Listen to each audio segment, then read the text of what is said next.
Targeted cleaning थी। Tourist को बाकायदा उनका मजहब पूछकर उनको निशाना बनाया गया है। Islamic terrorists checked the ID cards of tourists.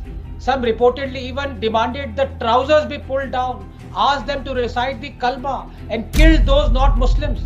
उसने उसको गोली मार दी। यहाँ पे उसने बोला कि शायद मुस्लिम नहीं है, उसने उसको गोली मार दी। इस वक्त एक बड़ी खबर मिल रही है जम्मू कश्मीर के पहलगाम से, जहां पर एक आतंकी हमला हुआ है।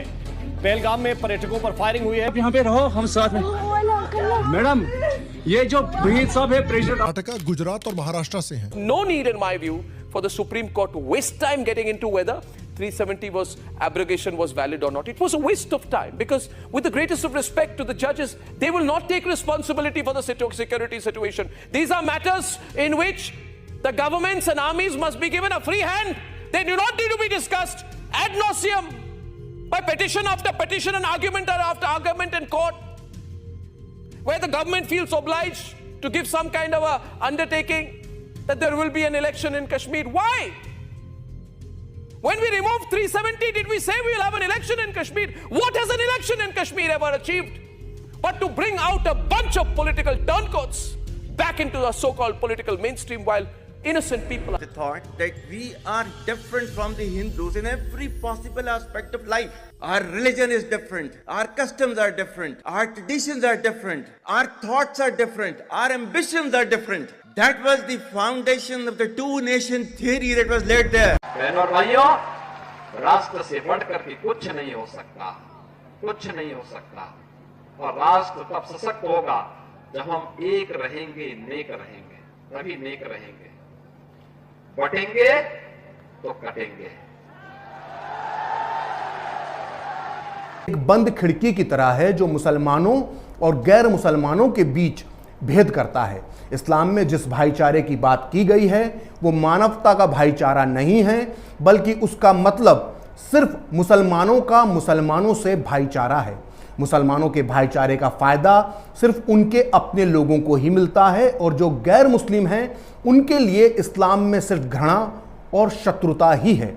मुसलमानों की वफादारी उस देश के लिए नहीं होती जिसमें कि वो रहते हैं, बल्कि उनकी वफादारी अपने धर्म के लिए होती है जिसका कि वो पालन करते हैं।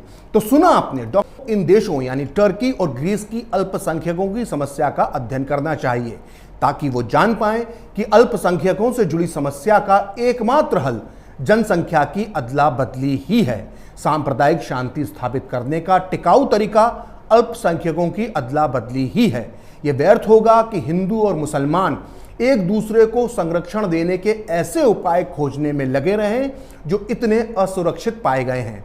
यदि ग्रीस, टर्की और बुल्गारिया जैसे सीमित साधनों वाले छोटे छोटे देश भी ये काम पूरा कर चुके हैं, तो ये मानने का कोई कारण नहीं है कि हिंदुस्तान स्वीकार कर लेना चाहिए कि पाकिस्तान बनने के बाद भी हिंदुस्तान सांप्रदायिक समस्या से मुक्त नहीं हो पाएगा।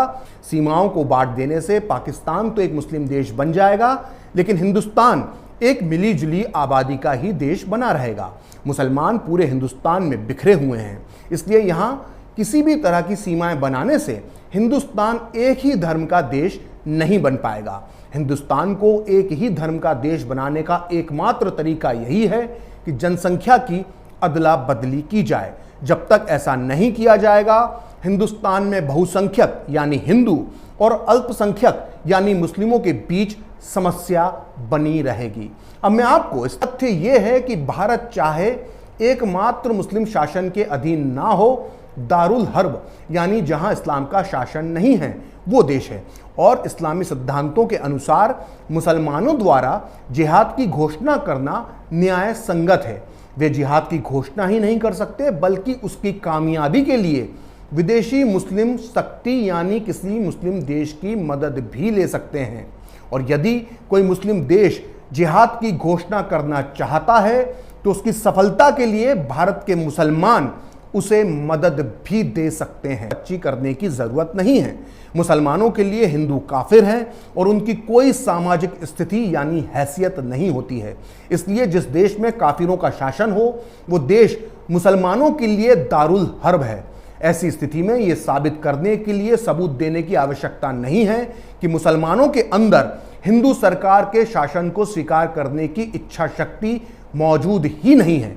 अंबेडकर आगे लिखते हैं कि जब खिलाफत आंदोलन के दौरान मुसलमानों की मदद के लिए हिंदू काफी कुछ कर रहे थे, तब भी मुसलमान ये नहीं भूले कि उनकी तुलना में हिंदू निम्न और घटिया कौम है। तो कि अगर किसी गैर मुस्लिम देश में मुसलमानों के कानून यानी शरिया और उस देश के कानून के बीच विवाद पैदा हो जाए तो इस्लामिक कानून को ऊपर यानी सही माना जाए। इस तरह मुसलमानों के लिए यह सही माना जाएगा कि वो मुस्लिम कानून का पालन करें और उस देश के कानून को ना माने जिसमें कि वो रहते हैं। अगर आपको लगता है कि वो रमजान का महीना था, हमने दौलताबाद किले के बाहर बने तालाब में हाथ मुंह धोए थे कि एक बूढ़ा मुसलमान चिल्लाते हुए बोला कि तुम अछूतों ने इस तालाब के पानी को गंदा कर दिया।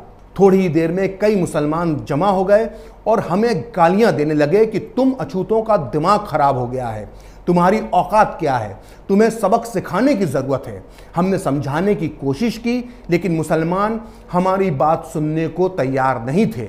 वो हमें इतनी गंदी गंदी गालियां दे रहे थे कि हम भी बर्दाश्त नहीं कर पा रहे थे। वहाँ दंगे जैसे हालात बन गए थे और हत्या भी हो सकती थी। तब मेरा धैर्य खत्म हो गया। मैंने थोड़ा गुस्से में पूछा कि क्या तुमको तुम्हारा धर्म यही सिखाता है? क्या तुम ऐसे किसी अछूत को पानी लेने से रोकोगे जो मुसलमान बन जाए? ये सुनकर वो चुप हो गए। इस किस्से से साफ होता है कि कैसे एक अछूत हिंदू मुसलमान के लिए भी हो गए। इस किस्से से साफ होता है कि कैसे एक अछूत हिंदू मुसलमान के लिए भी अछूत ही होता है। था कि पाकिस्तान के चक्कर में फंसा दलित समाज हर उपलब्ध मार्ग और साधन से भारत आ जाए। मैं कहना चाहता हूं कि पाकिस्तान और हैदराबाद रियासत के मुसलमानों पर भरोसा करने से दलित समाज का विनाश होगा। दलित वर्ग हिंदू समाज से नफरत करता है, इसलिए मुसलमान हमारे मित्र हैं। ये मानने की बुरी आदत दलितों को लग गई है जो अत्यंत गलत है। मुसलमान तो अपने लिए दलितों का साथ चाहते हैं लेकिन बदले में वो कभी दलितों का साथ नहीं देते हैं। राष्ट्र तब सशक्त होगा जब हम एक रहेंगे, नेक रहेंगे, तभी नेक रहेंगे। बटेंगे तो कटेंगे।